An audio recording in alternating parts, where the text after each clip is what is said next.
F1. Red flag. Red flag's to slow down. What?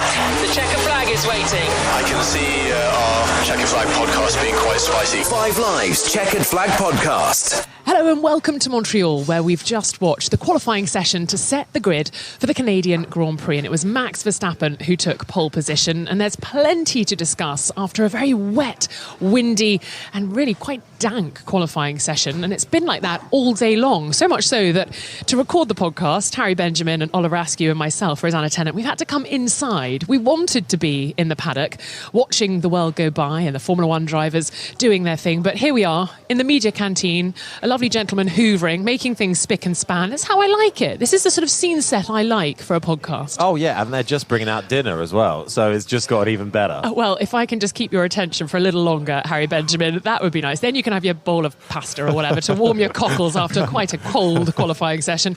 Oliver Askew as well. You've lent me a croissant. I have devoured it. I was a little bit hungry after that session because it was quite long, that qualifying session. It's been a long couple of days. We have one more. That hour has felt like a long couple of days. There we go. That's a nice wrap up. We have one more to go. We have set our grid here this afternoon. And I have to say, it was an exciting session. We had the changing track conditions, and it seemed like it was just all about being in the right place at the right time on track and having the right tire temperature, in that car. And as we see, Max Verstappen on top again. Yeah, just so superior at the moment. I did ask him about this problem with his shifting and whether that was code for pole position, and perhaps we should all read into that a little bit more on a Friday. He just said, no, I'm working on things. But just even if he has a little weakness on a Friday, Harry, it all comes good eventually. Yeah, despite the mixed conditions, the rain that came earlier in the day, then a dry line appeared, and you just think, well, this is the type of track and conditions where something could cause an upset. But after all of it, we had Albon at the top at the end of Q2, and suddenly we're hoping, okay. But Oliver Askew really going for the Albon fan the pole club, position prediction there from Askew in the corner. But in the end, cream always rises to the top, and it's Max Verstappen once again, 25th career pole for him. It gave us a little bit of hope earlier in the weekend that, some of the weaknesses of the Red Bull might be exposed a bit more here in Canada. I think he was lying. That hasn't come out, has it? Well, unfortunately, a weakness of the Red Bull, I think we'd have to say, is Checo Perez right now, Oliver, right? Yeah. Qualifying P12. Just not really on the right tyre. You were talking about timing. They didn't seem to get it right on that side of the garage, did they, with Checo? No, he didn't. And we spoke about this yesterday. When Checo's on his game, he is able to match Max. And on the day that Max isn't doing his best, then he could potentially beat him, as we've seen in a few races this year. But yeah, it's the inconsistency that's causing that gap in points to Max Verstappen, causing it to grow over these last couple of weeks. And yeah, we see him. He's going to have a long day tomorrow. He's probably going to be hoping that it's going to be raining again. I don't think that's the case, though, looking at the forecast. But yeah, it's going to be a long day, I'd say. It's another one, isn't it, on the trot for him too, not in the top 10. And if it's not a crash, it's a lack of pace, and it's a wrong call in tricky conditions. 3 different kind of scenarios, and each one he's failed at. I'm sure it's not all on him. It's a team at the end of the day. But when you look at the other side of the garage, and it is just flawless. That's just it. You're comparing him to who could arguably be the best driver in the world right now, and who's rewriting the record books. It's easy to knock Sergio Perez for what he's doing, but at the end of the day, yeah, he has won races this year. And of course, coming to this weekend, Sergio Perez said he needed a restart. Well, he's going to need a restart for tomorrow afternoon now. I think these restarts are going to have to be found every day. Exactly. So not great for Sergio Perez, but his teammate, the reigning world champion, Max Verstappen, imperious as ever as he took pole position for the Canadian Grand Prix. Let's hear from him. Hey Max, congratulations. How are the conditions out there, and how pleased are you that you managed to weather most of them to get pole? Yeah, it was Q2 was a bit tricky, when to go on the slicks, and then doing the lap on the slick tires, and then it started raining again towards the end. So it was a lot about just communication with the team, right, to make the right calls. And yeah, I think we did that well today. How are you feeling about tomorrow? You got Fernando Alonso just behind you. Yeah, I mean, there's still quite a lot of fast cars quite close to me. So yeah, we'll see what we have tomorrow. But I think we made some good improvements on the car. Tomorrow, of course, it's going to be quite grey, I guess, and a bit cloudy, and a bit colder. But I think it should be okay. Great stuff. Thank you. So that was Max Verstappen, who'll lead the field away tomorrow afternoon for the Canadian Grand Prix. And behind Max, we've got 9 championships lining up there. We have Fernando Alonso in the Aston Martin and Lewis Hamilton in that Mercedes. I don't know about you, Harry, as lead commentator. Where are your eyes going to be darting? I think they will be exactly there. I saw that when they lined up. I thought, well, that's going to be punchy, surely down into turn 1. Lewis Hamilton and Mercedes, I've actually found really tricky to gauge where they are this weekend, actually, because they look like they have definitely stepped up with these new upgrades, but a different track we're experiencing here in Canada to Barcelona, where they ran those upgrades in full. So, and Lewis Hamilton on the radio, not sounding massively encouraged during practice and the build-up to qualifying, but Hamilton has great form around Canada, and I just think if he's going to get anything extra out of the car, it's going to be at a track that he's won 7 times at. Yeah, very good job from Mercedes AMG Petronas, the only 2 teammates in the top 8. I think that's important to note. And you have George Russell, Esteban Ocon starting behind them. In my mind, not drivers that are going to take too much risk at the start. So all eyes on row 2 tomorrow. It's a good point. The podium's up for grabs here, really, because, Yes. Verstappen, let's say, all right, win, fine, unless barring anything major. If Checo's tinkering in the garage tonight. Yes. So you've got, really, second and third up for grabs, because then you've got Alonso, you've got Hamilton, you've got Russell. Which one of them is going to be on the podium? Which 2 of them is going to be on the podium? In which order? I don't know. And you've got people out of position further back, Sergio Perez being one of them. How quickly can he cut through the pack? I think that's going to be a really exciting fight to watch out for.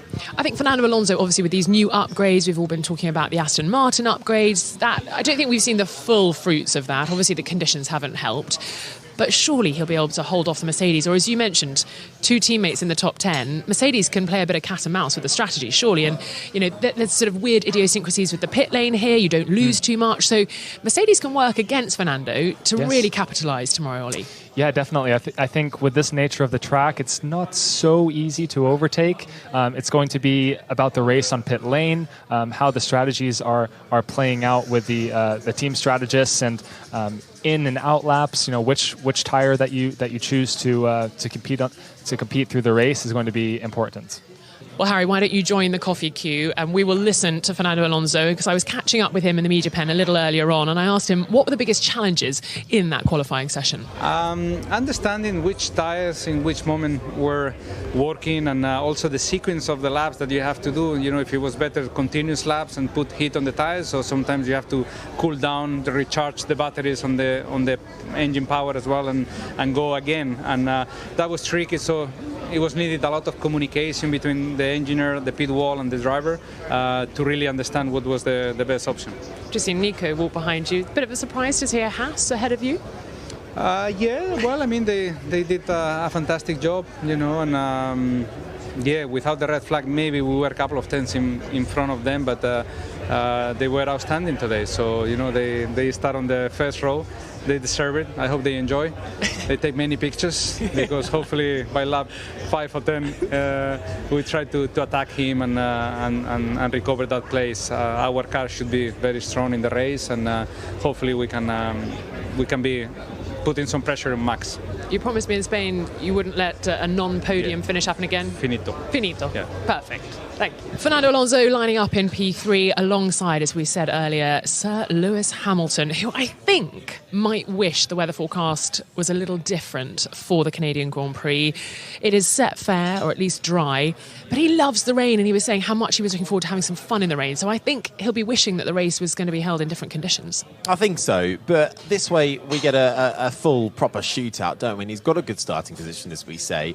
I think he's a bit reinvigorated now, Hamilton. Now, talking about coming into this weekend, he says Mercedes have found their North Star.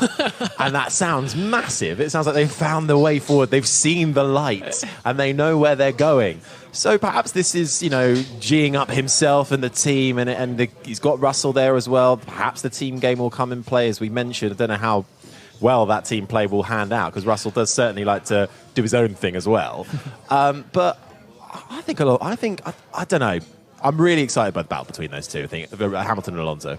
And Ollie, we know that Lewis Hamilton has so much confidence around this track, but now with these upgrades, even more confidence, I think, because he's had this sort of revelation and found this North Star. Have you seen the North Star by any chance? No, I haven't spotted it. I've been looking all day in the sky. It's just been so gloomy. Yeah, I think the race is going to be very telling in where Mercedes stands. This is a high-speed circuit, very aerodynamically sensitive, and those upgrades are aerodynamic on that Mercedes. So it's going to be telling in a sense of where they stand and where that momentum is going to go through the next couple of races. Yeah, I think Mercedes think that those upgrades have helped them find or deal with the car's limitations. So let's hear how Lewis Hamilton's feeling going into the Canadian Grand Prix. Lewis, good to see. How was qualifying for you out there? Really tricky conditions, but it looked like you got a good result out there. Not bad at all. This is a good start for us, I think. The most difficult conditions out there, trying to get the temperature into the tyres. Obviously, there's not many high-speed corners, so it's difficult to generate temperature. I was hoping for more, naturally, but we'll take it, and from there we can work on hopefully we can move forward from there. Because you're in a really great spot for tomorrow from the race pace that you've learned, and if it is a little bit drier per se. Podiums on the cards, do you think? I definitely think podiums on the cards tomorrow. Yeah, I hope that we can compete with Alonso. It's going to be interesting to see how our long run is, but it'd be good to have a battle with him. Great stuff. All the best. Thanks.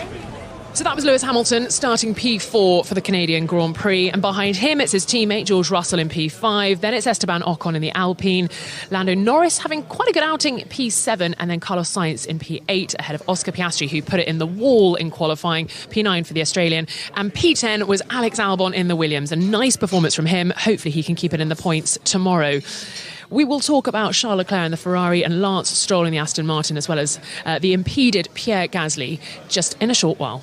We're still here in the F1 paddock and in the media centre. And I have to say, Harry Benjamin, your attention has been waning somewhat. Are you eyeing up cookies, sandwiches? What's going on? Have you had anything to eat? I'm eyeing up the cookies. No, I've not had anything to eat because the break in Radioland doesn't actually exist. So I'm still here, but I'm hoping there's still cookies, but I'm seeing people are taking 2 or 3 at a time, so I'm slightly nervous. Yeah, your eyes have been darting right and left. I hope you've got full focus on this podcast. I sat on this side of the table for a reason. I know there's a cheese board over there.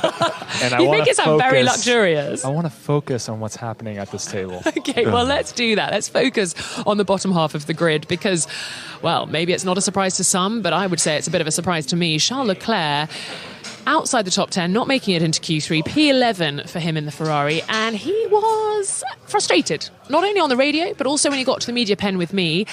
I would say another mistake with the Ferrari strategy. Yeah, they've only got themselves to blame, and it always is. And actually, Leclerc said, so they went out in Q2, and Leclerc was on the intermediate tyre. We did half a lap and was saying on the radio, guys, I think we should try a slick here. But no, the team said no, we would prefer to get a lap on the board with the intermediate tyre. Sensible, okay. Oh, hang on, sorry, we've got a cookie delivery. What's that? Two halves and a whole? Is that all there was? Oh, producer Paddy has delivered the goods. I feel like we're now doing an episode of MasterChef or something. You're going to try it. Oh, it's good. And you know what's even better? It's actually got chocolate chips in it because Paddy bought some snacks this morning, producer Paddy. He got some cookies, but they got raisins in them. Oh, I like a raisin. No. Who buys raisin cookies? Look, you have a little this is 3 chomp against on your 1 cookie. games. I don't know what your problem is with raisin cookies. Sorry, I should get back to Leclerc, shouldn't I? Yes. Cookie aside, bottom line Are is... you having an eclair now? Oh, they got eclairs over there. It's a pastry hour on the Chequered Flag podcast. So Leclerc should have overruled his team for a start because we saw Albon in the Williams come out straight away on the soft tyre, and look at him, he was topping the session at the end, got into Q3 in the Williams. And then Ferrari, they missed their chance. The opportunity, the window was gone, it got heavier and heavier, and Leclerc now, for another race on the trot, starts outside of the top 10. We heard him on the radio, Ollie, saying, come on, like the tyres weren't ready. When you get back into the garage, how do you deal with that? Because the frustration was clear on the radio. You can't get too cross. You've still got a race to do. So how do you manage that as a driver? In more instances than not, in sport and in racing, you need to focus on what's in your control. So yes, Charles he had the opportunity to give his suggestion. The team decided that they had a broader view of things, and they stuck with their decision, ended up being incorrect. it's just something that Charles again needs to put behind him, and let those big decisions be chosen by the engineers and the team who should be having a better understanding of what's going on track and in the sky today. Well, I think the frustration is going to bubble over at some point. I mean, come on, guys, was enough to me to say kind of things are not all right at the Scuderia. How many more races can it go on for? And you look at the other side of the garage, and we actually spoken about this a weekend a lot, how both drivers, Carlos Sainz and Leclerc, react to bad things happening, which happens a lot. But Sainz seems to bounce back a little bit better. He had a huge crash in FP3, fairly clean qualifying. Is the cookie getting in your teeth? And just on cue, our butler, producer Paddy. Couple of ginger ales for the table, lovely stuff. I'm enjoying this podcast more and more all of a sudden. So, what was I saying? Coming back to Carlos Sainz, he seems to be more even keel when it comes to the highs and lows. Got through. It wasn't a great qualifying for him. He was P8, wasn't he? For Sainz, but it's still not 11th. It's not outside the top 10, and that Leclerc just gives himself more and more work to do, and he's behind Sainz in the constructor, in the team, in the drivers' standings, and it's just all falling apart a little bit. I think. How long can that continue? Well, hopefully not too long. Hopefully he can claw back some positions and haul himself into the points tomorrow. Let's hear from Charles then, a frustrated Charles after our qualifying session. I'm very frustrated with the qualifying. Not everything is in that, obviously, because some others did exactly the same thing and still went through Q3, but we are just making our life so much more difficult. So it's I'm very frustrated now, and honestly we need to improve and do a step forward, otherwise we are always going to be disappointed. So didn't follow my intuition at that moment, and I think that puts us in a very difficult situation after that, and we paid the price big time. So I'm very frustrated and very disappointed with today, and tomorrow I'll try to make the best race possible in order to come back. These sort of things do keep on happening. Do you think some bigger changes need to be happening at the team? Again, these are things that I will be speaking within the team, and I don't want to say anything here, but it's frustrating. That was Charles Leclerc lining up P11. Work to do for the Monegasque driver. Behind him is Sergio Perez, as we've already discussed. Another missed opportunity for him to try and claw back some of that gap between himself and his teammate Max Verstappen in the standings. And then Lance Stroll, home hero, but P13. Unlucky for some.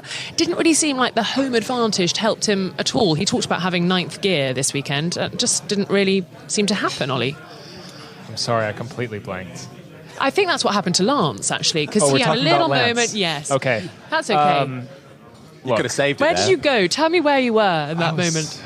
He's looking at the cookies. I was thinking about the pizza I was going to order later. I found this really good restaurant on Uber Eats. And Canadian trip. Look, this isn't a plug, but hey, back to what's important. It's a situation again. This is the superstar teammate conundrum. When you're going up against a driver like Fernando Alonso, things can get difficult. You're expected to match him with now Lance's experience within the team, experience in Formula One, and at your home race. So, is it the pressure that's getting to him? I don't know. He needs to find a way to turn it around, surely. Yeah, he certainly does. And just while you were joining us back in the room, Ollie, we were also getting information that actually Carlos Sainz has been penalised for impeding Pierre Gasly, who I wanted to talk about next. So Carlos Sainz was in P8, loses 3 places on the grid for the race. That's going to be disappointing for Ferrari. So a really torrid day in the office for the Scuderia. So let's just run through the order then. Behind Lance Stroll, as we've been talking about, P13 is Kevin Magnussen. P14 for him, some way off his teammate Nico Hülkenberg. Valtteri Bottas had a messy session which ended up in P15, Yuki Tsunoda P16, and then Pierre Gasly P17. I mean, furious. He took ages to come to the media pen. I mean, it'll be some solace that Carlos Sainz has been penalised for impeding him, 3-place grid penalty, but Pierre was so cross on the radio. I mean, those sort of crashes, I'm going to look at Ollie now, just because you have the experience of travelling at that speed, and I don't think the hire car that you've been driving this weekend has got up to like 300 and something kph. When you put the foot down, it does have a bit of grunt behind it. We don't want to talk about the Harry, hire car. the It's a sore subject. Poor Ollie being absolutely terrorised this weekend by Harry's driving. Ollie, those speeds, those closing speeds, an accident going into that last chicane would have been absolutely horrific. Pierre is right. It is not right. But actually, if we rewind a little bit, Carlos Sainz seemed to be getting in the way of a lot of people. So do we go back to the Ferrari pit wall and say, hang on, guys, where are your spotters? Why are you not talking more to your driver? It's unfair to blame the driver in that situation. I would say it is 50-50. Very difficult to keep an eye in your mirrors when you have so much going on in the cockpit, trying to get the tires up to temperature, trying to stay online and make it through that final chicane. That's extremely fine margin. So I would put this against the pit wall. It's not the first time Ferrari has been caught sleeping and not keeping their driver aware of what's going on behind him, especially in a qualifying session like that, when you will get a penalty immediately. There's no questions asked for impeding in qualifying.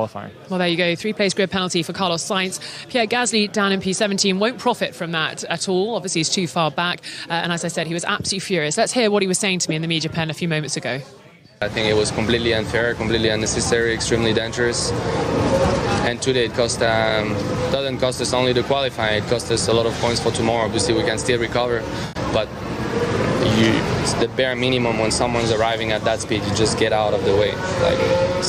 It's a driver, all drivers knows in Canada it's dangerous. I was more focusing on Tsunoda than myself, and then that's the way it is, and we'll focus on tomorrow. What do you think the penalty should be? Do you think the FIA should be stricter on drivers in these sort of instances? I think they should be strict, based on the paid the price in Barcelona for impeding the guy that put it on pole and in P2, and it obviously had way bigger consequences, but it doesn't even matter to me really. The penalty is, the damage has been done already to my quali. Whatever penalty won't give us back what we should have what we should have had this afternoon. So it's a bit meaningless, but clearly he needs to change his approach. So P17 for Pierre Gasly, absolutely furious, and behind him will be Nick de Vries in the AlphaTauri. Didn't have the pace today, and they didn't do a good enough job, and he'll start ahead of Logan Sargent in the Williams and Zhou Guanyu, who had troubles from the off in qualifying, and he will start dead last. So there you go, that's your grid for the 2023 Canadian Grand Prix. I would like a crazy prediction, a fun prediction, something a little bit wet and wild. Harry Benjamin. But only because it's been wet and wild here in Canada. It has been wet and wild. But it's looking a bit drier for race day. My wild prediction, I've been saying Yuki Tsunoda for a P6 for a while, but I don't think that's going to happen from where he's starting on the grid. Why not an Esteban Ocon on the podium? Why not? I like that's that all I have you. to say. Yeah, why not? Pourquoi pas, as they say here. No, I think that's a sensible prediction, actually. So not too crazy, but actually a nice, fun one to keep an eye on. Ollie, I love how you guys look at the order and think, right, who's moving up, who's moving down? Are we talking about midfield predictions? Look, give me just anything. a wild anything. prediction. The quicker you give it, the quicker we have supper. Okay, Nico Hülkenberg is going to win the race. Oh my gosh, okay. You are starting to hallucinate, my friend. The producer's giving me the stink eye. What about me? I think Fernando Alonso is going to get that elusive 33rd victory. He's won here before in Canada. I think, why not now? I mean, we've had lots of opportunities. He's not got it done. We probably won't get it done either this weekend, but, we live in hope. And I'm afraid that will really show up his teammate Lance Stroll. That would be amazing, though, wouldn't it, for Alonso to be? Not him showing up Stroll. Him winning, Alonso. I think Verstappen said, didn't he, coming to this weekend, if anybody's going to win a race, it's not me. I want it to be Fernando Alonso. And I think he speaks for everybody on that front. Well, there you go. What a way to sign off as you have your last mouthful of cookie. We will let you digest that at your leisure. Harry Benjamin, Oliver Askew, thank you very much for your insight as always and your predictions. The race kicks off at 7 o'clock. Hopefully you will join us then. And of course, we'll be here to talk you through every single lap of it. This has been an IMG production for BBC Radio 5 Live.